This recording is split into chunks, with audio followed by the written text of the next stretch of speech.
জানি না কোনো ম্যাজিক ট্যাজিক জানে হয়তো সে, কিন্তু কথা হচ্ছে আরও তো অনেক কিছু আছে।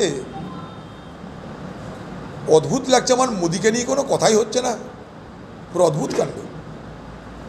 যারা গোদরা দেখেছে, যারা হত্যাকাণ্ড দেখেছে,